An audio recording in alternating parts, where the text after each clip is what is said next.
Hello বন্ধুরা, প্রজ্ঞাপন WBC তোমাদের সবাইকে স্বাগত।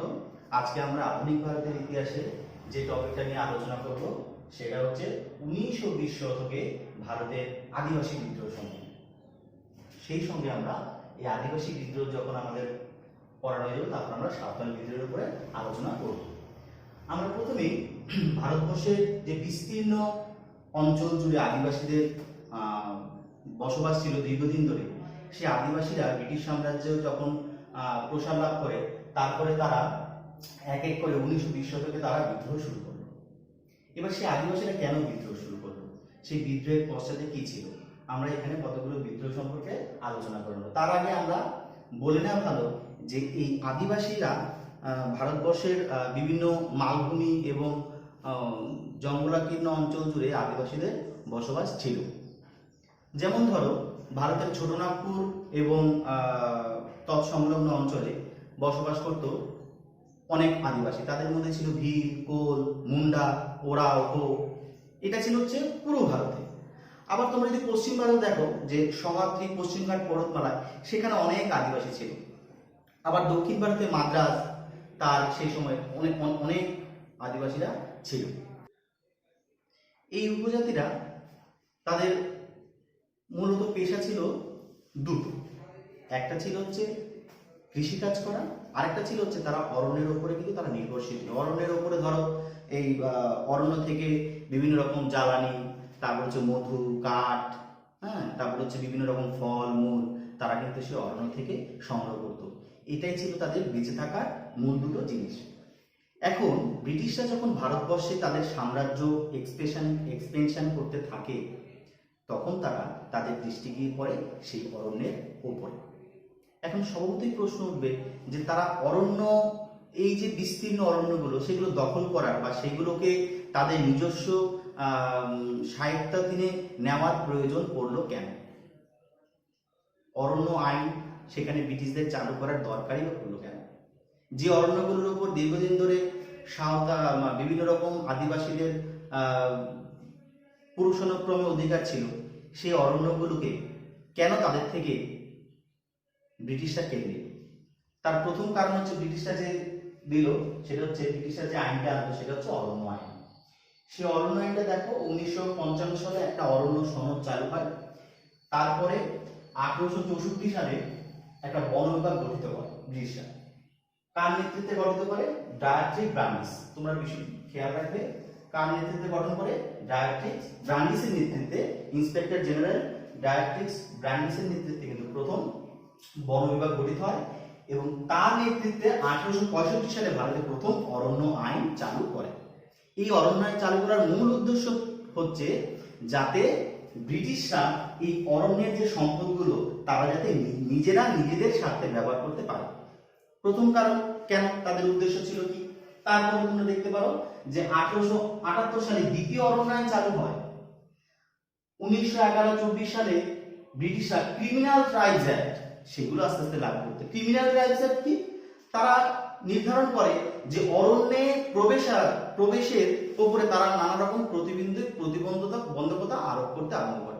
আর যদি কেউ বিনা অনুমতিতে অরণ্যের মধ্যে প্রবেশ করে, তাহলে সে এই অ্যাক্ট অনুসারে তাদেরকে শাস্তি পেতে হবে। এইরকম ভাবে বিভিন্ন আদিবাসীদের থেকে অরণ্যের যে অধিকার সেটা কিন্তু কেড়ে নিতে আরম্ভ করেছিল। এখন আমি যেটা বললাম যে অরণ্যের উদ্দেশ্য কি ছিল ব্রিটিশদের? তাদের প্রথম উদ্দেশ্য ছিল হচ্ছে অরণ্যের যে একটা সম্পদ সেটাকে তাদের নিজস্ব সম্পদ হিসেবে ঘোষণা করা। কেন? তোমরা সেই সময় জানো, ভারতের ডালহৌসির নেতৃত্বে এক রেলপথ নির্মাণ কাজ আরম্ভ হয়। প্রতি 1 বর্গ কিলোমিটারে প্রায় 2000 স্লিপার দরকার হয়। স্লিপার হচ্ছে রেল লাইনের মাঝখানে যে কাঠের পাটাতন থাকে, সেগুলোকে বলা হচ্ছে স্লিপার। তাহলে এরকম কয়েক কিলোমিটার, কয়েক হাজার বর্গ কিলোমিটার রেল তৈরি করতে সেই সময় কিন্তু প্রচুর কাঠের দরকার পড়তো। সেই কাঠ ব্রিটিশরা কোথা থেকে আনবে? নিশ্চয়ই ইংল্যান্ডের থেকে কাঠ আসবে না, ভারতের অরণ্য থেকেই তারা গাছ কেটে সেই কাঠগুলো কিন্তু তারা সংগ্রহ করতে আরম্ভ করে। আর কি ছিল? আর ছিল সেই সময় ইংল্যান্ডের সঙ্গে ফ্রান্সের যুদ্ধ চলছিল। তোমরা জানো ইংল্যান্ড হচ্ছে একটা সামুদ্রিক শক্তিধর দেশ। তাহলে সেই সামুদ্রিক শক্তিধর দেশে কি দরকার পড়ে? বড় বড় জাহাজ দরকার পড়ে।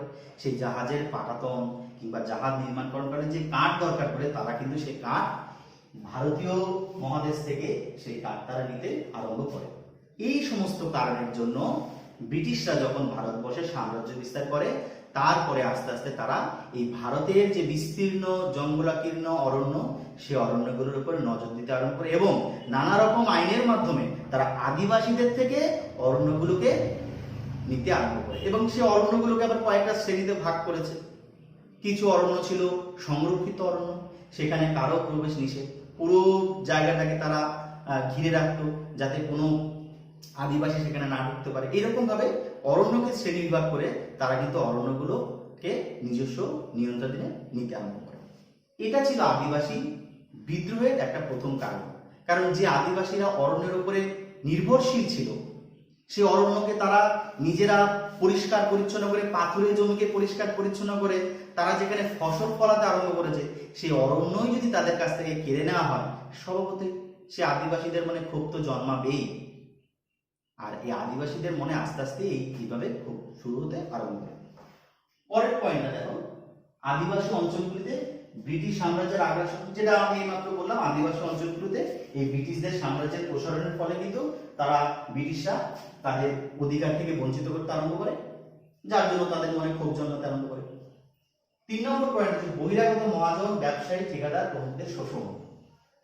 এই আদিবাসীরা ছিল খুবই অশিক্ষিত, নিরক্ষর একটা জাতি, সহজ সরল শান্তিপ্রিয় জাতি। আমি পরে যখন সাঁওতাল বিদ্রোহটা এর সঙ্গে যখন থ্রু দিয়ে আলোচনা করবো তখন বিস্তারিত আলোচনা করব। তাদের এই সহজ সরলতার জন্য এই বহিরাগতরা, এদের মধ্যে মহাজন ছিল, ব্যবসায়ী ছিল, রেলের ঠিকাদার ছিল বা আরো অন্যান্য কন্ট্রাক্টর যারা ছিল, তারা কিন্তু নানা রকম প্রতারণা, অজুহাত, নানা রকম ভাবে তারা এই আদিবাসীদের ঠকাতে আরম্ভ করে। এটা একটা আদিবাসীদের মধ্যে একটা ক্ষোভ শুরু হয়। 4 নম্বর পয়েন্টটা দেখো, খ্রিস্টান মিশনারিদের ধর্ম। তোমরা তখন জানো যে খ্রিস্টান মিশনারিরা ভারতবর্ষে আসতে শুরু করে। আমাদের শ্রীরামপুরে যে ব্যাপটিস্ট মিশনারিরা ছিল, তারা কিন্তু ভারতবর্ষের সব জায়গাতে মোটামুটি ছড়িয়ে ছিল। তারা এই আদিবাসীদের বলপূর্বক হোক কিংবা পয়সা দিয়ে হোক, যেভাবে হোক, তাদেরকে তাদের ধর্ম থেকে, তাদের যে নিজস্ব ধর্ম ছিল সেই ধর্ম থেকে তাদেরকে বিচ্যুত করে খ্রিস্টান ধর্মে দীক্ষিতকরণ করতে শুরু করলো, যেটা সব সাঁওতালরা কিন্তু সহজ সরল ভাবে মেনে নেয়নি, যেটা তাদের মনে একটা ক্ষোভের একটা কারণ ছিল। 5 নম্বর পয়েন্টটা দেখো, বেকার শ্রমদানে বাধ্য করা, যেটা সাঁওতালি ভাষায় বা ধরো আদিবাসীদের ভাষায় বলা হয় বেটি। এই বেটিটা ছিল হচ্ছে ধরো বিভিন্ন রকম, ধরো রেলের ঠিকাদার বা ধরো কোনো এক রাস্তার ঠিকাদার, তারা কি করতো, আদিবাসীদের কখনো কখনো এই বেকার শ্রমদানে বাধ্য করা হতো। হয় নামমাত্র টাকা দিত, অথবা বিনা অর্থেই, বিনা নগদেই তাদেরকে কিন্তু বেকার শ্রমদানে বাধ্য করা হতো। তার বিনিময়ে তারা কিছুই পেত না। তারপরে আদিবাসীদের নিজস্ব সংস্কৃতি প্রথাগুলোর উপরে দেখো, আদিবাসীরা এখনো যেরকম পিছিয়ে আছে, আজ থেকে 100-200 বছর আগে তারা পিছিয়ে ছিল। তাদের নিজস্ব কিছু সংস্কৃতি ছিল, তাদের নিজস্ব কিছু প্রথা ছিল। সেই প্রথাগুলোকে ব্রিটিশরা কিন্তু এক এক করে সেই প্রথাগুলোর উপর আঘাত আনতে আরম্ভ করে। যেমন একটা উদাহরণ দিলে তোমরা বুঝতে পারবে, খুদকাঠি প্রথা।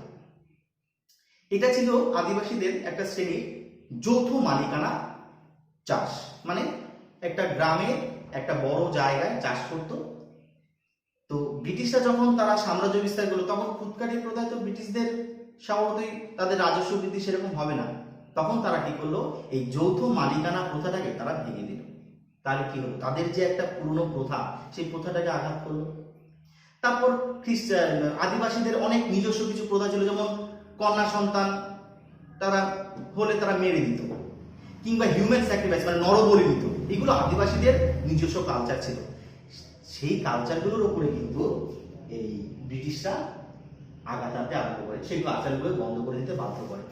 এটাও কিন্তু ছিল যে ব্রিটিশদের প্রতি যে আদিবাসী, টোটাল ভারতবর্ষের যত আদিবাসী, সে কোল, ভিল, আমি পরে আলোচনা করব, সমস্ত আদিবাসীদের, কোল, ভিল, মুন্ডা, সাঁওতাল, খাসি, নাগা, তারপর দক্ষিণ ভারতের মাদ্রাজের যত আদিবাসী, আমাদের পূর্ব ভারতের যত আদিবাসী, সবার কিন্তু আস্তে আস্তে ক্ষোভ। এই পয়েন্টগুলো মোটামুটি সমস্ত আদিবাসী বিদ্রোহেরই কিন্তু মূল কারণ। তারপরে আমরা যখন স্পেশালি সাঁওতাল বিদ্রোহ করবো তখন এই কারণগুলোকে আমরা আরো ইলাবোরেটলি যখন করবো তখন বুঝতে পারবো। তো আমরা পরে দিতে যাবো যে এই কারণগুলো হয়ে গেলে আমরা পরে দিতে যাবো। তাহলে আমরা উপজাতি বিদ্রোহের কারণসমূহ আমরা করলাম। এখন আমরা সারা ভারতবর্ষে যে উপজাতি বিদ্রোহ হয়েছিল সেগুলো আমরা কতগুলো এখানে আলোচনা করেছি। তোমাদের সুবিধার্থে তোমরা সেই উপজাতি বিদ্রোহ সময়কাল এবং উপজাতি যে অঞ্চলগুলো আর তাদের নেতৃবৃন্দ এগুলো তোমরা নোট ডাউন করে নিতে পারো, যাতে পরবর্তীতে তোমাদের কাজে লাগবে। দেখো, প্রথম যে বিদ্রোহটার কথা বলেছি সেটা হচ্ছে ভীল বিদ্রোহ। এটা পশ্চিমঘাট পর্বতমালা যে পাদদেশ, বিস্তীর্ণ জঙ্গল, কিন্তু আমরা আগেই বলেছি আদিবাসীরা কিন্তু বেশিরভাগই জঙ্গল তার উপরে নির্ভরশীল ছিল, তাই বেশিরভাগ বিদ্রোহ কিন্তু বেশিরভাগ আদিবাসীদের অবস্থান ছিল কিন্তু পর্বতের পাদদেশে যে বিস্তীর্ণ অঞ্চল সেখানে। তাহলে দেখো, ভীল বিদ্রোহ কোথায় হয়েছে? সময়কাল 1819, মহারাষ্ট্রের খান্ডেশ অঞ্চল, যে পশ্চিমঘাট পার্বত্য অঞ্চলের নিচে। আর উল্লেখযোগ্য নেতৃবৃন্দ ছিল শিওরাম আর হচ্ছে চিন্নাই। দ্বিতীয়ত খাসি বিদ্রোহ, এটা নর্থ ইস্ট প্রভিন্সে আছে আমাদের বর্তমানে আসাম, মেঘালয়, সেখানকার একটা উপজাতি বিদ্রোহ। সালটা তোমরা দেখো 1829-32। খাসি পর্বতের পাদদেশে যে বিস্তীর্ণ জঙ্গল সেখানে তারা বসবাস করত, সেখানকার বিদ্রোহ হয়েছিল। তিতুর সিং আর বারমানিক ছিল এদের নেতৃবৃন্দ। কোল বিদ্রোহ 1831-32 খ্রিস্টাব্দে হয়েছিল। বিহারের ছোটনাগপুর মানে হাজারিবাগ, ছোটনাগপুর, তারপর তৎসহ অঞ্চল, পালমো জেলা, সেখানে এই কোলদের বসবাস করত। তাদের উল্লেখযোগ্য দুজন নেতার নাম ছিল বুদ্ধভগত, জয়ভগত। খন্ড বিদ্রোহ, এটা উড়িষ্যার একটা বিদ্রোহ, উপজাতি খন্ড। তারা উড়িষ্যার খন্ডমল নামক জায়গায় থাকতো। তাদের একজন উল্লেখযোগ্য নেতা চাকরা 82, সময়কাল 1846-48 খ্রিস্টাব্দ। রম্পা বিদ্রোহ বা রুম্পা বিদ্রোহ, অনেক বইতে রুম্পা আছে, কোথাও কোথাও দেখবে রম্পা। এই রম্পা বিদ্রোহ এটা পুরো দক্ষিণ ভারতের একটা উপজাতি, মাদ্রাজ অঞ্চল, গোদাবরী তার তৎসহিত অঞ্চলে তারা বসবাস করত। 1878 থেকে 80 তারা বিদ্রোহ করে। তাদের নেতৃবৃন্দের মধ্যে মেনলি ছিল চান্দ্রিয়া লিঙ্গম রেড্ডি। নিকদাস বিদ্রোহ 1858-59 সালে হয়। এটা পশ্চিম ভারতে পঞ্চমহল বলে গুজরাটের একটা জায়গা, পঞ্চমহল, সেখানে তারা বিদ্রোহ করে। তাদের নেতৃবৃন্দ ছিল রূপ সিং এবং জরি ভগত। 7 নম্বর কুকি বিদ্রোহ 1917-18 খ্রিস্টাব্দে হয়। তাদের উল্লেখযোগ্য নেতৃবৃন্দ ছিল জাডোনান এবং তার ভাগ্নে। আর বিদ্রোহটা হয়েছিল মণিপুরে। ওরাও বিদ্রোহ, এই ওরাওটা পরবর্তীকালে দেখা যাচ্ছে সাঁওতালের সঙ্গে এক হয়ে তারাও কিন্তু বিদ্রোহ করেছিল। এই ওরাও বিদ্রোহটা 1914-15 একবার বিদ্রোহ করেছিল। ছোটনাগপুর তৎসহ অঞ্চলে তাদের বসবাস ছিল।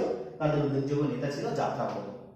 চেঞ্চু বিদ্রোহ সময়কাল 1921-22, এটাও দক্ষিণ ভারতের একটা বিদ্রোহ। নাল্লামাল্লা পর্বত তার পাদদেশে বিস্তীর্ণ অঞ্চলে তাদের বসবাস ছিল। তাদের একজন উল্লেখযোগ্য নেতার নাম ছিল হচ্ছে হানুমন্ত। তাদের উল্লেখযোগ্য নেতা হানুমন্ত।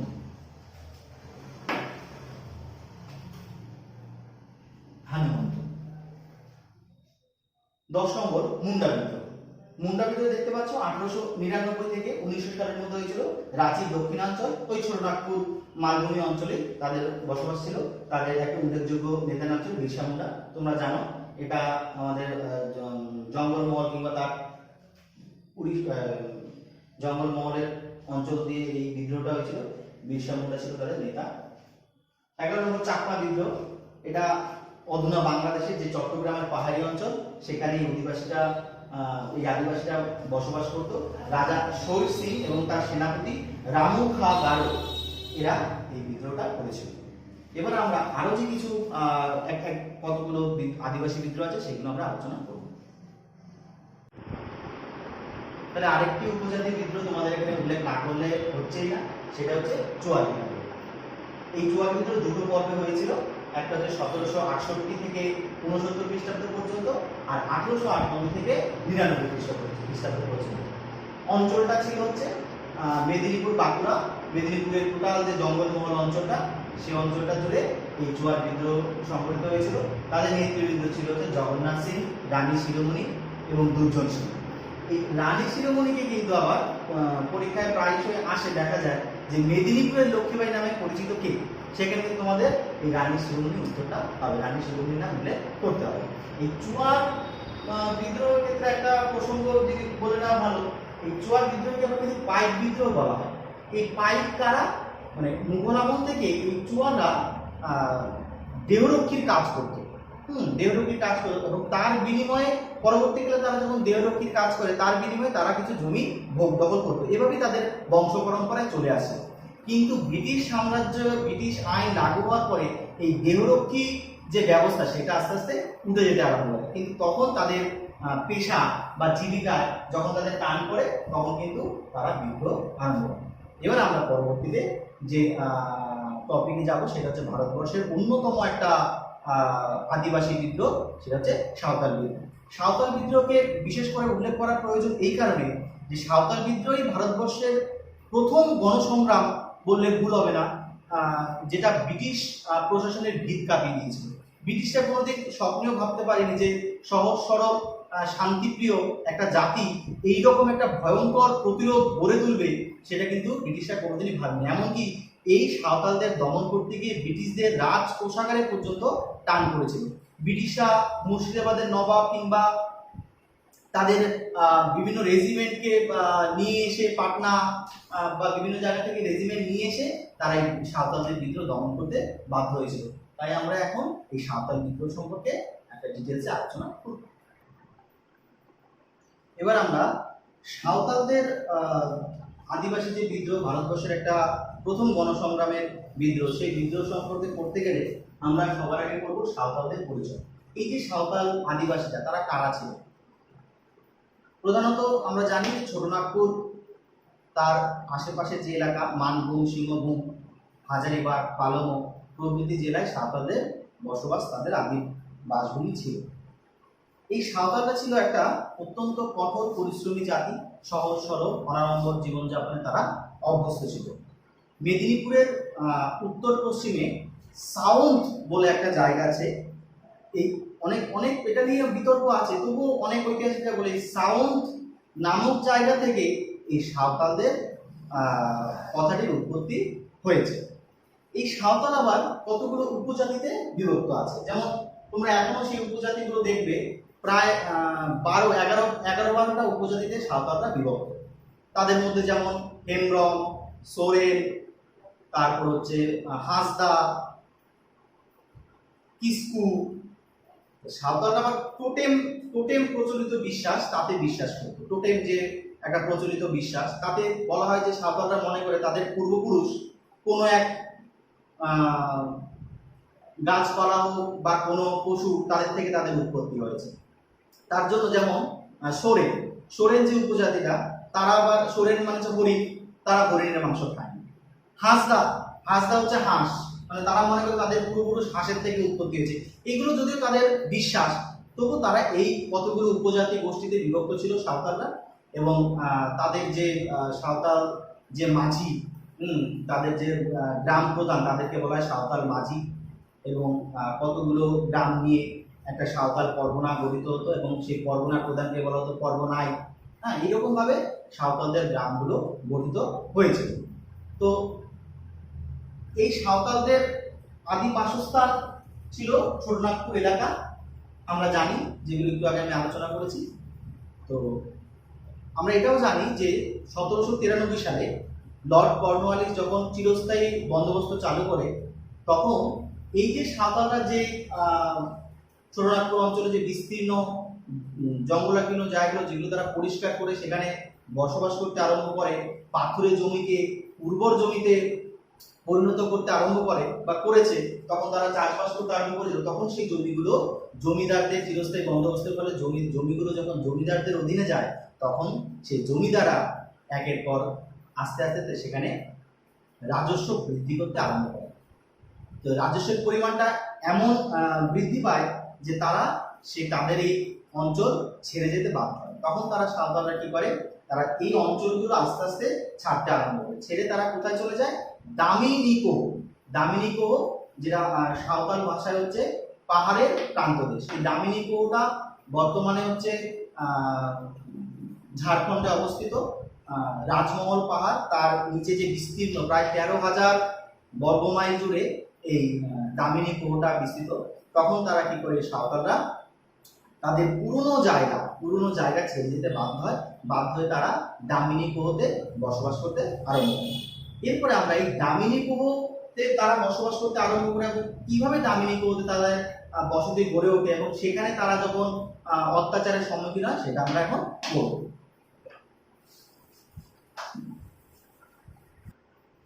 এবার আমরা এই যে সাঁওতালরা, আমরা বলেছি রাজমহলের পাহাড়ে যে বিস্তীর্ণ পাদদেশ, সেখানে তারা বসবাস করতে আরম্ভ করেছে দামিনী কুয়ো, যেটাকে সাঁওতালি ভাষায় বলা হয় পাহাড়ের প্রান্তদেশ।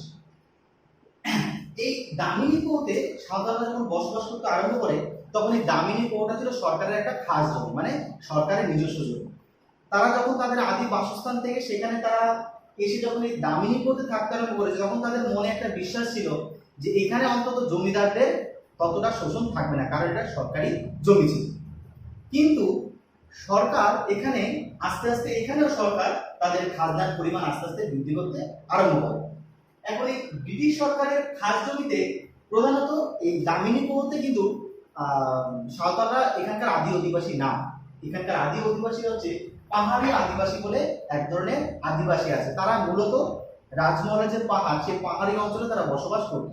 ব্রিটিশরা প্রথম দিকে চেয়েছিল যে, ব্রিটিশদের কিন্তু মূল উদ্দেশ্য ছিল যে যত জঙ্গলাকীর্ণ অরণ্য আছে সেগুলোকে পরিষ্কার পরিচ্ছন্ন করে কৃষি জমি যাতে বৃদ্ধি করা যায়। কারণ ব্রিটিশরা যদি কৃষি জমি বৃদ্ধি করতে পারে তাহলে ব্রিটিশদের রাজস্ব তত বেশি উৎপাদন হবে। তাই তারা প্রথম দিক থেকেই চাইছিল যে যত আদিবাসী শ্রেণী আছে তাদের দিয়ে যদি জায়গা পরিষ্কার পরিচ্ছন্ন করে অনাবাদী জমিগুলোকে যদি জমিতে পরিণত করা যায়, আবাদী জমিতে পরিণত করা যায়, তাহলে সেটা ব্রিটিশদেরই সুবিধা হবে, তাদের অর্থনৈতিক কাঠামো আরো মজবুত হবে। তার জন্য তারা প্রথম দিকে চেয়েছিল যে এই পাহাড়িয়া যে আদিবাসী তাদের দিয়ে এই দামিনী কুয়ো বিস্তীর্ণ অঞ্চলটাকে চাষাবাদে পরিণত করা। কিন্তু ব্রিটিশদের সেই চেষ্টা সফল হয়নি। কেন সফল হয়নি? কারণ পাহাড়ি অধিবাসীরা চাষবাস কিভাবে করতে হয় তারা কিন্তু চাষবাস সম্পর্কে কিংবা লাঙল কি করে চালাতে হয় তাদের অতটা অভিজ্ঞতা ছিল না। তার জন্যই পাহাড়িয়া সম্প্রদায় মূলত তারা লুটপাট করে তারা তাদের জীবিকা নির্বাহ করতে, কিন্তু স্থায়ী কৃষি কাজে তারা কোনোদিনই আগ্রহ দেখায়নি। তার জন্য ব্রিটিশরা পরবর্তীকালে জমিদাররা যেভাবে সাঁওতালদের ব্যবহার করেছে ঠিক সেভাবে ব্রিটিশরাও চেয়েছিল এই সাঁওতালদের এখানে প্রথম খুব উৎসাহ দেওয়া হয়েছিল। সাঁওতালদের খুব উৎসাহ দেওয়া হয়েছিল যাতে সাঁওতালরা এখানে এসে যাতে এই জঙ্গলাকীর্ণ যে এলাকা সেগুলোকে পরিষ্কার করে চাষবাস শুরু করে। এবং তোমরা এখানে দেখতে পাচ্ছ যে এই অঞ্চলে একজন 1837 সালে মিস্টার পন্টেট বলে একজন সুপারিনটেন্ডেন্ট এই দামিনী কুয়োতে রিক্রুট করেছিল। তার মূল কাজ ছিল সাঁওতাল অধিবাসীদের উৎসাহ দেওয়া যাতে তারা এই বিস্তীর্ণ অঞ্চলকে কৃষিযোগ্য জমিতে রূপান্তরিত করে। সেই হিসাবে সাঁওতালরা এখানে আসে। একটা পরিসংখ্যান দেখো, 1838 সালে যেখানে মাত্র 40টা গ্রাম ছিল সেখানে 1854 সালে এই দামিনী কুয়োতে মানে রাজমহল পাহাড়ের পাদদেশে গ্রামের সংখ্যা গিয়ে দাঁড়ায় 475টা। আর জনসংখ্যা দেখো 3000 থেকে জনসংখ্যা ছাড়িয়ে যায় 42,000। ঠিক ব্রিটিশদেরও খাজনার পরিমাণ দেখো, যেখানে 1838 সালে খাজনা ছিল মাত্র 2000 টাকা, সেখানে 1854-55 নাগাদ তাদের খাজনার পরিমাণ দাঁড়ায় গিয়ে 58,000 টাকা। মানে ব্রিটিশরাও একতরফা তারা প্রথম দিকে সাঁওতালদের কিছুটা উৎসাহ দিচ্ছিল, কম টাকার বিনিময়ে তাদেরকে যাতে এই জায়গাটা পুরোপুরি পরিষ্কার করা যায়, চাষাবাদের জায়গায় রূপান্তরিত করা যায়, তার জন্য কিন্তু তাদেরকে কম টাকায় এনে তারপরে আস্তে আস্তে ব্রিটিশরা তাদের রাজস্বের পরিমাণ দ্বিগুণ থেকে দ্বিগুণ, তার থেকে আরো বেশি গুণ করতে আরম্ভ করে। অন্যদিকে যে শুধুমাত্র যে দামিনী কুয়োতে সাঁওতালরা চাষাবাদ করতো তা না, তাদের এছাড়া হাজারীবাগ, পালামো যেখানে জমিদার অধিকৃত জমি ছিল, জমিদারটা যেখানে জমি পরিচালনা করতো, যে চিরস্থায়ী বন্দোবস্তে যে জমিগুলো জমিদারদের হস্তান্তর হয় সেখানে কিন্তু সাঁওতালরা চাষাবাদ করতো। এমন নয় যে সব সাঁওতাল দামিনী কুয়োতে চলে আসে, ওখানেও কিছু সাঁওতাল ছিল তারা চাষাবাদ করতো। কিন্তু দেখা যাচ্ছে জমিদারদের অধীনে যে সাঁওতালরা ছিল সেখানেও জমিদাররা দ্বিগুণ পরিমাণে রাজস্ব, দ্বিগুণ 4 গুণ রাজস্ব বাড়িয়েছে। আবার এখানে ব্রিটিশরাও কিন্তু দামিনী অঞ্চলে রাজস্বের পরিমাণ প্রচন্ড বাড়িয়ে দিয়েছিল। এবং জমিদারদের সঙ্গে সাঁওতালদের সম্পর্ক ততদিনই ভালো ছিল যতদিন সাঁওতালরা জঙ্গলাকীর্ণ অঞ্চল কেটে সেখানে জমিতে রূপান্তরিত করতে পেরেছিল, ততদিনই জমিদারদের সঙ্গে সাঁওতালদের সম্পর্ক ভালো ছিল। এবং যখনই জমিদাররা রাজস্বের পরিমাণ বাড়িয়ে দিয়েছে তখন সাঁওতালরা আরো পেছনে চলে যেতে থাকতো, মানে আরো গভীর অরণ্যে চলে যেতে থাকতো। কিন্তু একটা সময় দেখা গেছে অরণ্যের ভাগটা পুরোপুরি শেষ, আর সেখানে পতিত জমি নেই বা জঙ্গলাকীর্ণ জমি নেই। তখন কিন্তু সাঁওতালরা অসুবিধার মধ্যে পড়ে এবং তখন কিন্তু তারা বিদ্রোহ শুরু করতে আরম্ভ করলো। তাহলে আমরা এই দামিনী প্রহর ব্যবস্থাটা করলাম যে এখানে কেন সাঁওতালরা কি কারণে তারা বিদ্রোহ শুরু করলো। এই বিদ্রোহের যে মূল কারণ খাজনা বৃদ্ধি তা নয়, আরো অনেকগুলো আনুষঙ্গিক কারণ কিন্তু এখানে রয়ে গেছে। যেটা প্রথম কথা যেটা আমরা করলাম সেটা হচ্ছে রাজস্ব বৃদ্ধি, যেটা আমরা করলাম। এবার দ্বিতীয় আমরা করব বহিরাগত দিকুদের প্রভাব বৃদ্ধি। এবার বহিরাগত দিকু কারা? সাঁওতালি ভাষায় দিকু হচ্ছে যারা বাইরের থেকে আসে তাদেরকে বলা হয় দিকু। এখন বাইরের থেকে কারা আসে? দেখো সেই সময় হিন্দু অনেক ব্যবসায়ী ছিল, মারোয়ারি ছিল, ভাটিয়া ছিল। সেই সমস্ত ব্যবসায়ীরা তারা এই দামিনী প্রহ অঞ্চলে বসতি গড়ে তোলে। কিসের জন্য বসতি গড়ে তোলে? তারা তাদের ওখানে ব্যবসা বাণিজ্য করার জন্য বসতি গড়ে তোলে। এই বহিরাগত দিকুরা এর মধ্যে কিছু মহাজনও ছিল যারা সাঁওতালদের টাকা পয়সা দিত। ব্রিটিশরা যখন সাঁওতালদের কাছ থেকে ট্যাক্স নিতে আরম্ভ করলো, রাজস্ব, তখন কিন্তু তারা মুদ্রা অর্থনীতি চালু করলো। মুদ্রা অর্থনীতি মানে এরা তো সাঁওতাল আদিবাসী, তাদের মূল ব্যবসা বাণিজ্য অর্থনীতির কাঠামো ছিল কিন্তু বিনিময় মাধ্যম। তাদের মূল ছিল বিনিময় মাধ্যম। মানে একজন সাঁওতাল কোনো এক মহাজনকে বা ব্যবসায়ীকে শস্য দিত, তার বিনিময়ে তার কাছ থেকে দৈনন্দিন যে ব্যবহারিক জিনিস, তেল, নুন, কাপড়, এগুলো কিন্তু এখানে কিন্তু মুদ্রা অর্থনীতি আসেনি।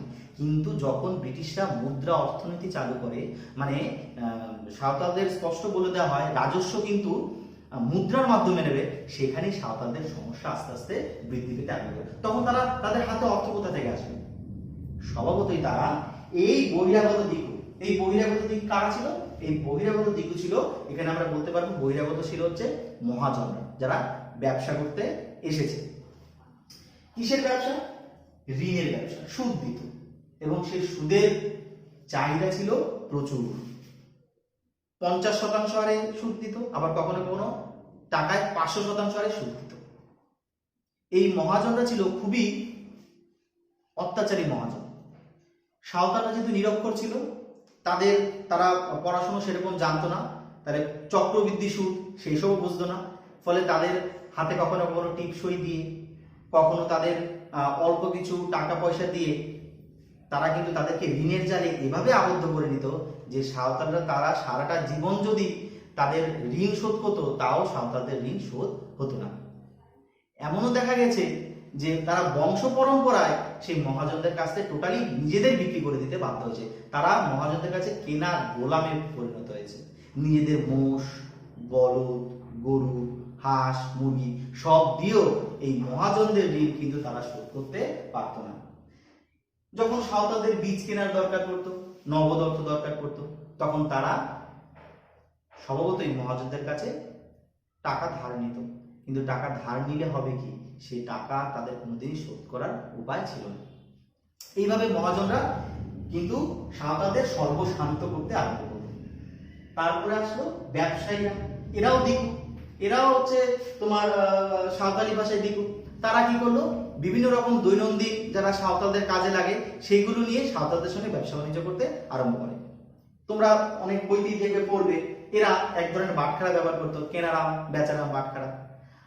আবার কিছু কিছু বইতে পড়বে দেখবা বিভিন্ন রকম ঝুড়ি ব্যবহার করতো। মানে যখন সাঁওতালদের কাছ থেকে তারা কিছু কিনতো তখন বেশি ওজনের বাটখারা ব্যবহার করতো। আবার সাঁওতালরা যখন তাদের কাছ থেকে কিছু জিনিস নিত তখন ব্যবসায়ীরা অল্প হালকা বাটখারা ব্যবহার করতো। অনেক সময় হতো কি, যেহেতু সাঁওতালরা ছিল ধর্মভীরু, তারা ধর্মকে খুব প্রাধান্য দিত। এরকম বড় একটা পাথরের মাথায় সিঁদুর দিয়ে ওজন করতে আরম্ভ করতো এবং বলতো এই সিঁদুরটা অনেক একটা ওর মধ্যে অলৌকিক কিছু আছে, সাঁওতালরা সেটা মুখ বুঝে মেনে নিত। এইভাবে দেখা যাচ্ছে ব্যবসায়ীরা নানা রকম ছল চাতুরি নয় ছয় করে তাদেরকে ঠকাতো। এমনকি এক ধরনের ব্যবসায়ী ছিল বাঙালি, তাদেরকে বলতো হালুইকার। এরা ছিল মিষ্টান্ন ব্যবসায়ী, সাঁওতালরা মিষ্টান্ন খেতে পছন্দ করত। তো এই হালুইকাররা সাঁওতালদের মিষ্টান্ন দিয়ে তার বিনিময়ে অনেক পরিমাণে খাদ্যশস্য তাদের কাছ থেকে নিয়ে নিত। সাঁওতালদের কাছ থেকে সুস্বাদু ফল, যেগুলো তারা বন জঙ্গল থেকে জোগাড় করতে, সেই সুস্বাদু ফল যেগুলোর মূল্য ছিল অনেক বেশি। দেখা গেল একটা পরিসংখ্যান বলছে সাঁওতালরা এক ঝুড়ি একটা ফল দিত, সুস্বাদু ফল, সেটার মূল্য ছিল 8 আনা। তার বিনিময়ে সাঁওতালদের দিত সাঁওতালরা 1 আনার শস্য ওদেরকে দিত। তাহলে এখানে দেখা যাচ্ছে তারা সাঁওতালদের কাছ থেকে অনেক পরিমাণ জিনিস দিচ্ছে, তার বিনিময়ে কিন্তু সাঁওতালদের তাদের কিছুই দিচ্ছে না। এইভাবে দেখা যাচ্ছে যে ব্যবসায়ীরা দুর্নীতি আর প্রতারণার মাধ্যমে সাঁওতালদের ঠকাতে আরম্ভ করেছে। যেহেতু সাঁওতালরা নিরক্ষর ছিল, পড়াশোনা জানতো না, পরবর্তীকালে এদের দুর্নীতি আর প্রতারণা কি করে বুঝতে পারে? এই তাদের নেতৃবৃন্দ, যারা আমরা জানি সিধু, কানু, চাঁদ আর ভৈরব, এরা কিন্তু খ্রিস্টান মিশনারি থেকে পড়াশোনা করেছে। তাই তারা কিছুটা শিক্ষিত ছিল, যার জন্য তারা কিন্তু এই মহাজনদের, এই ব্যবসায়ীদের দুর্নীতি তারা আস্তে আস্তে ধরতে আরম্ভ করবে এবং সাঁওতালদের নেতৃত্ব দান করবে। সেটা আমরা পরে আলোচনা করব, যখন বিস্তার করবো, বিদ্রোহের চ্যাপ্টারে করবো। রেল কর্মচারীদের শোষণ তোমরা জানো, সেই সময় প্রচুর পরিমাণে, আমি আগে আলোচনা করেছি, তখন ডালহৌসির সময়কালে রেল কলকাতা বন্দরের সঙ্গে রেলের যোগাযোগের জন্য রেল লাইন পাতা হচ্ছিল। রেল লাইন পাতার জন্য প্রচুর সাঁওতালদের বিনা পারিশ্রমিকে তাদেরকে সেই জায়গায় এই রেলের ঠিকাদাররা তাদেরকে বিনা পারিশ্রমিকে তাদেরকে খাটাতো, টাকা দিত না। শুধু টাকাই না, এই রেলের ঠিকাদাররা যেহেতু আশেপাশে রাজমহল পাহাড়ের আশেপাশে তারা ছিল, তারা সাঁওতাল পরগনা মানে এই দামিনী কোহ অঞ্চলে ঢুকে তারা সাঁওতালদের হাঁস, মুরগি, ভেড়া, পাঁঠা এগুলো তারা নিয়ে যেত বলপূর্বক। এইখানেই শুধু সীমাবদ্ধ নয়, সাঁওতাল রমণীদেরও এই রেলের ঠিকাদাররা ছেড়ে দেয়নি, তাদেরকে তুলে নিয়ে চলে যেত। এই সিধু, কানু, চাঁদ, ভৈরবের যে বোন ফুলমণি, এই ফুলমণিকেও রেলের ঠিকাদাররা তুলে নিয়ে গিয়েছিল। ফুলমণিকে তার 2 দিন পরে ফুলমণির লাশ পাওয়া যায় রেল লাইনের ওপরে। কি মর্মান্তিক! এখনো সাঁওতালদের যে মানে এলাকা আছে বা সাঁওতালরা যেখানে থাকে, সেখানে ফুলমণির উপর নানা রকম গান এখনো হয়। তো এইরকম ভাবে নারীদের সম্মানটুকু রেলের ঠিকাদাররা কিন্তু বা রেলের কর্মচারীরা নারীদের সম্মানটুকু ভুলুণ্ঠিত করেছিল। তাহলে সবকিছুরই তো একটা ধৈর্যের বাঁধ থাকে, কিন্তু একটা সময় এই সাঁওতালদের ধৈর্যের বাঁধ কিন্তু ভেঙে যেতে আরম্ভ করে।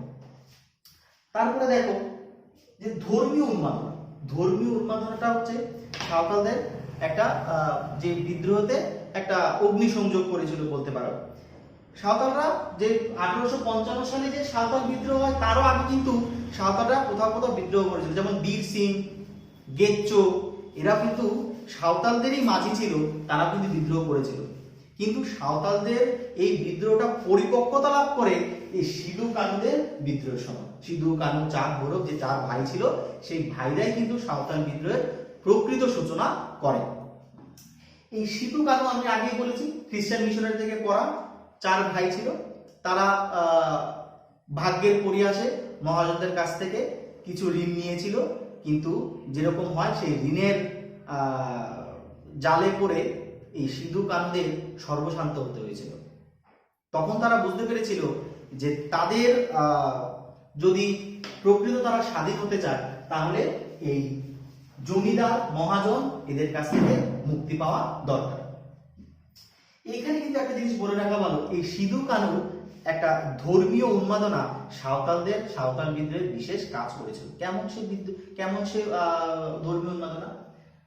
সাঁওতালরা ধর্মে খুব বিশ্বাসী ছিল এবং তোমরা জানো যে 30শে জুন, যেটাকে আমরা সাঁওতাল হুল দিবস পালন করি, এখনো সাঁওতালরা সেই দিন তারা অনুষ্ঠান করে তারা নিজেদের দিবসটাকে পালন করে 1855 সালে 30শে জুন। কেন সেই দিনটা ইম্পর্টেন্স এই কারণে যে সেই দিন সিধু কানুর নেতৃত্বে ভগ্নাডিহির মাঠে প্রায় 10,000 সাঁওতাল একত্রিত হয়েছিল।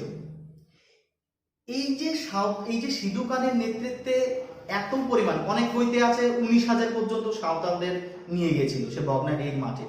এই যে সমগ্র সাঁওতাল, শুধুমাত্র যে দামিনী কবির সাঁওতাল তা নয়, আশেপাশের পার্শ্ববর্তী এলাকা থেকে অনেক সাঁওতাল আরো অন্যান্য উপজাতিও কিন্তু এই আন্দোলনে বিদ্রোহে অংশগ্রহণ করেছিল। তাহলে তাদের বিদ্রোহে অংশগ্রহণের আরেকটা কারণ ছিল কিন্তু তাদের এই ধর্মীয় উন্মাদনা। সিধু বলছে যে সিধু একদিন ঘরের মধ্যে বসেছিল, হঠাৎই তার মাথার উপরে একটা কাগজের অংশ পড়ে এবং সিধু সেদিন রাত্রে স্বপ্ন দেখে যে এক সাদা কাপড়, সাঁওতালি কাপড় পরা একজন পুরুষ, যার এক একটি হাতে 10টি করে আঙুল আছে, সেই বীর পুরুষ সিধুর সামনে আবির্ভূত হয়। তাদেরকে ঠাকুর বলে অভিহিত করে। পরপর 7 দিন সেই ঠাকুর সিধুকে দেখা দেয়। পরে জানা যায় সেই যে কাগজের খণ্ডটা সেটা ছিল একটা বাইবেল। সেই ঠাকুর সিধুকে নির্দেশ দেয় যে ইংরেজ, মহাজনী, জমিদার তাদেরকে উৎখাত করতে, এবং সে ভগবান সাঁওতালদের পাশে আছে। তো এই যে একটা ধর্মীয় উন্মাদনা, এই ধর্মীয় উন্মাদনাটা যখন সিধু ভগ্নাডিহির মাঠে, সিধু কানু যখন ভগ্নাডিহির মাঠে প্রচার করে, তখন কিন্তু সাঁওতালদের মনে আরো অনেক বেশি আগ্রহ বা উৎসাহ আসে। আমরা তাদের এই যে আন্দোলন যখন শুরু হয় তখন এই ধর্মীয় উন্মাদনাটা কাজে আসে। তারপর আরেকটা এখানে কারণ ছিল, সেটা হচ্ছে খেরোয়ারি আন্দোলন। খেরোয়ারিটা হচ্ছে কি? খেরোয়ারি কথার মানে হচ্ছে স্বাধীন সাঁওতাল দেশ। সাঁওতালরা তাদের যখন অতীত স্মৃতি অবলম্বন করে তখন তারা ভাবে তারা চম্পা দেশে, যখন অনেক কয়েকশো বছর আগে তারা যখন চম্পা দেশে ছিল, তখন সেখানে সাঁওতালরা স্বাধীনভাবে বসবাস করত। এই স্বাধীনভাবে যখন বসবাস করত তখন সেই অতীত দিনের স্মৃতিটা তাদের এখন রোমন্থন করছে। তারা এখনো ভাবছে যে আবার খেরোয়ারি বা স্বাধীন সাঁওতাল রাজ্য প্রতিষ্ঠা করব। মানে এই যে একটা খেরোয়ারি একটা তাদের মনে অতীত স্মৃতি ছিল, সেটাও কিন্তু এই বিদ্রোহের কারণে আরেকটা গুরুত্বপূর্ণ ভূমিকা ছিল। আরেকটা কি ছিল, সেটা হচ্ছে যেখানে অ্যাভয়েড করে গেছি, সেটা হচ্ছে এই বহিরাগত দিগু। মানে আমরা বহিরাগত দিগুর মধ্যে উল্লেখ করেছিলাম মহাজন। এই মহাজনরা কিন্তু সাঁওতালদের সঙ্গে দুটো বন্ড প্রথায় কিন্তু আবদ্ধ হতো। একটা হচ্ছে কামিয়াতি বন্ড আর একটা হচ্ছে হারোয়ারি বন্ড। আমরা এখন এই দুটো বন্ড নিয়ে, আসতেই পারে পরীক্ষায়, এই দুটো বন্ড নিয়ে একটু আলোচনা করব। তাহলে সাঁওতালরা যে মহাজন ব্যবসায়ীদের সঙ্গে যে দুটো প্রথা বা বন্ডে যুক্ত ছিল, সেই দুটো বন্ডের নাম হচ্ছে, একটা হচ্ছে কামিয়াতি প্রথা আর একটা হচ্ছে হারোয়ারি প্রথা। এই বন্ড দুটো একটুখানি জেনে নেওয়া ভালো। সেটা হচ্ছে, দেখো, এই শর্ত অনুযায়ী ঋণ গ্রহীতা ঋণ শোধ না হওয়া পর্যন্ত মহাজনদের জমিতে শ্রমদান করতে, বা অন্য কোনো মহাজন, সেই মহাজনের যদি অন্য কোনো ব্যক্তিগত কাজ থাকে সেগুলো করতে বাধ্য ছিল সাঁওতালরা। এটা ছিল হচ্ছে কামিয়াতি প্রথা। তার থেকে তুলনামূলক আরেকটু হালকা একটা প্রথা, সেটা হচ্ছে হারোয়ারি প্রথা। এটা কি? এটা হচ্ছে মানে ঋণ যে নেবে, ঋণ গ্রহীতা যখনই দরকার পড়তো, ঋণ গ্রহীতাকে মহাজন তার জমিতে লাঙল দিতে হতো বা অন্যান্য কাজ করতো। এর জন্য কিন্তু আমার দৈনিক 1 সের করে চাল বা শস্য তারা কিন্তু পেত। তো এইভাবে আমরা দেখলাম যে সাঁওতাল বিদ্রোহের সূত্রপাত ঘটলো 30শে জুন ভগ্নাডিহির মাঠে। এই বিদ্রোহের সূত্রপাতে কিন্তু প্রথম রঞ্জিত গুহ বলেছে যে এই বিদ্রোহটা মানে সাঁওতাল বিদ্রোহের আগে যে তারা বেপরোয়া অনেক ঘর বাড়ি লুট করছে কিংবা জমিদারদের বাড়ি আগুন লাগিয়ে দিচ্ছে, সেই তৎকালীন কিছু আমাদের পত্রিকা ছিল, সংবাদ প্রভাকর, ক্যালকাটা রিভিউ, তারা কিন্তু ব্রিটিশদের যেহেতু মুখোশ পরে থাকতো, তারা কিন্তু সাঁওতালদের এই বিদ্রোহগুলোকে ব্যাঘ্র কিংবা নেকড়ের সঙ্গে তুলনা করেছে সমসাময়িক পত্রিকাগুলো। কিন্তু সেখানে রঞ্জিত গুহ কিন্তু এই ডাকাতিগুলি বা এই বিদ্রোহের যে লুটপাট, রঞ্জিত গুহ কিন্তু বলেছে যে অনাহারে ক্লিষ্ট এই সাঁওতালদের মুক্ত হওয়ার একটা বেপরোয়া প্রয়াস হচ্ছে এই ডাকাতিগুলো। হ্যাঁ, আমরা জানি রঞ্জিত গুহ ছিল একজন নিম্নবর্গের ইতিহাস চর্চার একজন ঐতিহাসিক, তিনি তার এই বক্তব্য রেখেছেন। তারপরে 7ই জুলাই মানে 30শে জুন ভগ্নাডির মাঠে যখন সাঁওতালরা একটা বিশাল সমাবেশের ডাক দেয়, এবং তারা কিন্তু প্রথমেই ব্রিটিশদের বিরুদ্ধে সরাসরি আক্রমণ আনেনি। তারা প্রথমে চেয়েছিল যে ব্রিটিশদের কাছে তাদের অভাব অভিযোগ জানাবে, এবং কথা মতো তারা ভগ্নাডির মাঠ থেকে একটা সাঁওতালদের একটা অংশ কলকাতায় গিয়েছিল বড়লাটের সঙ্গে কথা বলতে, কিন্তু সেখানে তাদের নিরাশ করে পাঠিয়ে দেওয়া হয়, এবং সাঁওতালরা তাদের যোগ্য আশ্বাস সেখান থেকে পায়নি। না পাওয়াতে তাদের কাছে এক সশস্ত্র সংগ্রাম ছাড়া আর কিছু উপায় তাদের কাছে ছিল না। তখন তারা সেই সময়কার ত্রাস দিঘি থানার দারোগা ছিল মহেশলাল দত্ত। এই মহেশলাল দত্ত ছিল দিঘি থানার দারোগা, যিনি সাঁওতালদের উপর অকথ্য অত্যাচার চালাতো। আগে আলোচনা করেছি যে বীর সিং, গেরচো মতো কিছু সাঁওতাল যারা আগে বিদ্রোহ করেছিল, তাদেরকে কিন্তু এই মহেশলাল দত্ত তাদের উপরে প্রচুর অত্যাচার চালায়, তাদের খুব অপমান করে। সিধু কানু কিন্তু সেই অপমানটা ভুলতে পারেনি। তারা পরবর্তীকালে 7ই জুলাই মহেশলাল দত্তকে হত্যা করে, নৃশংসভাবে মহেশলাল দত্তকে হত্যা করে, এবং সেই সময় থেকেই কিন্তু সাঁওতাল বিদ্রোহের সূচনা হয় বলে অনেক ঐতিহাসিকরা মনে করেন। তারপরে একটু আগে বলেছিলাম যে এই সাঁওতাল বিদ্রোহে শুধুমাত্র সাঁওতালরাই ছিল তা নয়, কিন্তু মাল, গোয়াল প্রমুখ উপজাতিরা কিন্তু এই সাঁওতাল বিদ্রোহে যোগদান করে। বিদ্রোহের আগুন চারিদিকে ছড়িয়ে পড়ে। বারহাই জমিদার বাড়ি লুট করে, লিচিপাড়া জমিদার বাড়ি লুট করে, তারপরে পাকুড়ের যে জমিদার, অত্যাচারী পাকুড়ের জমিদার দীনদয়াল, তাকে খুন করে। মানে সাঁওতালরা এই সিধু কানু চাঁদ ভৈরবের নেতৃত্বে সাঁওতালরা সশস্ত্র গণসংগ্রাম শুরু করে। বিভিন্ন জমিদার বাড়ি, ধানের গোলা আগুন লাগিয়ে দেয়, হ্যাঁ, তাদের সম্পত্তি লুট করে। শুধু যে সাঁওতাল পুরুষরা করে তা নয়, এখানে কিন্তু বলে রাখা হলো সাঁওতাল রমণীরাও কিন্তু এই বিদ্রোহে সমানভাবে অংশগ্রহণ করেছিল। যখন পুরুষরা লুট করছিল, তখন পুরুষরা যখন সশস্ত্র সংগ্রাম করেছিল, তখন তারা জমিদারদের বাড়ি থেকে জিনিসপত্র লুট করছিল। নারীরাও কোনো অংশে এখানে পিছিয়ে ছিল না। এইভাবে সাঁওতাল বিদ্রোহের সূত্রপাত হয়, বিস্তার হয়, এবং সাঁওতাল বিদ্রোহ কিন্তু একসময় সভাপতি এই তীর, ধনুক, বাঁশ, বল্লা এগুলো দিয়ে তো আর ইংরেজদের মতো সুগঠিত সেনাবাহিনীর সঙ্গে লড়াই করে পারা যাবে না। অটোমেটিক্যালি দেখা যায় যে সাঁওতাল বিদ্রোহ কঠোর হাতে তাদের কিন্তু দমন করায়। সাঁওতালরা যা অত্যাচার করেছে জমিদারদের উপর, তার থেকে অনেক নিষ্ঠুরতার সঙ্গে তাদেরকে দমন করা হয়েছে। প্রায় 23 থেকে প্রায় 25,000 সাঁওতাল, 23 থেকে প্রায় 25,000 সাঁওতাল কিন্তু ফাঁসি কাটে ঝোলানো হয়েছে। অনেক সাঁওতাল পুরুষদের দ্বীপান্তরে পাঠিয়ে দেওয়া হয়েছে, হ্যাঁ, ও একদম গাছের সঙ্গে তাদের ফাঁসি দেওয়া হয়েছে, প্রচুর সাঁওতাল। এখন আমরা এই যে সাঁওতাল বিদ্রোহ আলোচনা করলাম, এই সাঁওতাল বিদ্রোহের উপরে কিছু কিছু প্রশ্ন যেগুলো গুরুত্বপূর্ণ সেগুলো আমরা আলোচনা করব।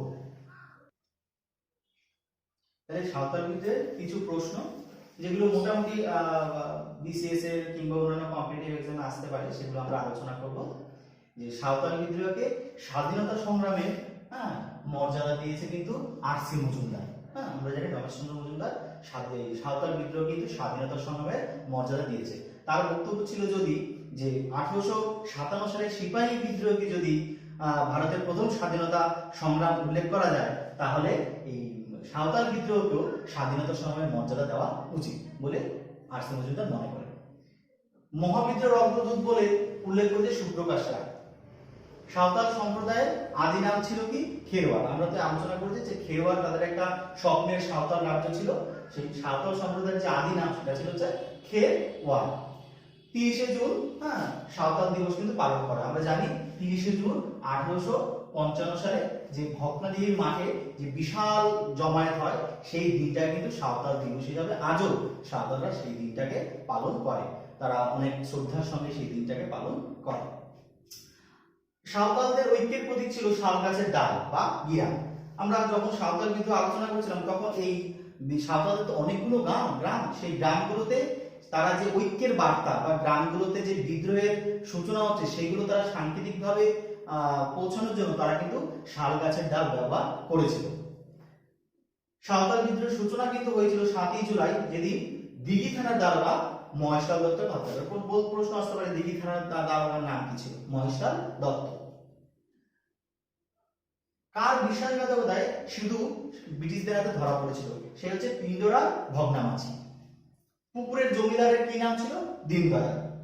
সাঁওতালদের গুরু মানে সাঁওতাল বিদ্রোহের যে অনেক লেখালেখি করেছে, সেই সাঁওতাল গুরু নাম হচ্ছে কালিয়ান ঘোর, যাকে আমরা সাঁওতাল গুরু হিসাবে তিনি পরিচিত। এই সাঁওতাল বিদ্রোহ দমনের জন্য যে উল্লেখযোগ্য কিছু ব্রিটিশ অফিসারদের ব্যবহার করেছিল, তাদের মধ্যে কয়েকজন উল্লেখযোগ্য হচ্ছে বারোস, ক্যাপ্টেন ফ্রান্সিস, লেফটেন্যান্ট লোকার্তো, লিপট্রাপ প্রমুখ অফিসারদের ব্যবহার করেছিল। আবার আমরা বিখ্যাত লেখক তারাশঙ্কর বন্দ্যোপাধ্যায়ের একটা উপন্যাস আছে অরণ্যবন্দী, সেই উপন্যাসে কিন্তু আমরা সিধু কানুর একটা বিস্তৃত একটা তাদের বিদ্রোহ সম্পর্কে আমরা জানতে পারি। এই বিদ্রোহকে প্রথম গণসংগ্রাম করেছিল অধ্যাপক নরহরি কবিরাজ। এইভাবে আমরা সাঁওতাল বিদ্রোহের আরো বিস্তারিতভাবে আমরা পরবর্তীকালে আলোচনা করব। এইভাবে আমরা মোটামুটি সাঁওতাল বিদ্রোহের একটা বেসিক কনসেপ্ট কিন্তু আমরা পেলাম। তোমরা সাঁওতাল বিদ্রোহ সম্পর্কে যে বেসিক কনসেপ্ট পেয়েছো, এবং তার উপরে যদি তোমাদের আরো কিছু সাঁওতাল বিদ্রোহ সম্পর্কে জানার আগ্রহ থাকে, তোমরা কমেন্ট সেকশনে গিয়ে অবশ্যই কমেন্ট করতে পারো। ধন্যবাদ। আজকের ভিডিওটি এখানে।